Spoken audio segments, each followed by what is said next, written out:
Israel has intensified airstrikes on Gaza after announcing a blockade on the region that includes a ban on food, water, and fuel transports. We're going to show you a live shot of Gaza this morning. The Israeli Air Force saying it hit 200 targets there overnight. Hamas now threatening the execution of Israeli civilians for every unannounced airstrike on Gaza. At least 900 Israelis have died. Nearly 700 Palestinians have died since the war erupted on Saturday. For more on what's happening and why, I'm joined by Will Todman. He's the director and senior fellow at the Middle East program of the Center for Strategic and International Studies. Welcome. Thanks for having me. First of all, Israel's Prime Minister Benjamin Netanyahu said that Israel is, quote, just getting started and that their actions will reverberate with them for generations. What are your concerns for the days to come? Well, I think now that Israel has secured the border with Gaza, we can expect that its operations in Gaza will really intensify. As you just mentioned, we saw more than 200 airstrikes in the just last night. And certainly Israel is going to want to exact revenge in Gaza and exact a heavy toll to try to downgrade Hamas.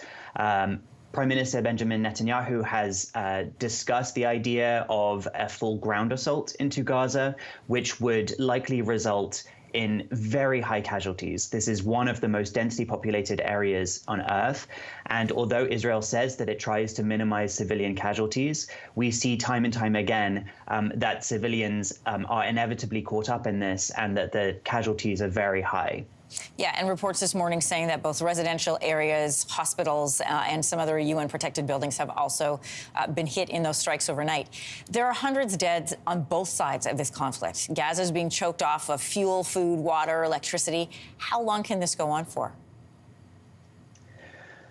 Well, usually we see these kinds of escalations go on for weeks, and I think so far we have not seen strong calls from Israel's Western allies for a ceasefire. I think the feeling is they understand Israel's concerns and they want to allow Israel to try to downgrade Hamas, and that will be very difficult. And so I would expect this to go on for some time until we see a lot of concern about the number of Palestinian civilians being caught up in this. Then I think we'll start to hear voices calling for a ceasefire and calling for the end of the violence. But that is likely to take weeks. And this attack that Hamas waged on Israel this weekend is really unprecedented in the horror, the trauma that it has caused to Israelis. And so I think there's a feeling among the Israeli government that they have to do more this time than they have previously done in decades to try to downgrade Hamas's abilities to do something like this again. Sure, and one of those unprecedented actions is the taking of hostages, that number sitting anywhere between 100 and 150. We know the threat went out that the executions will begin for every unannounced airstrike. You're concerned there in the days to come? Yes, Hamas seems to have reverted to ISIS-style threats.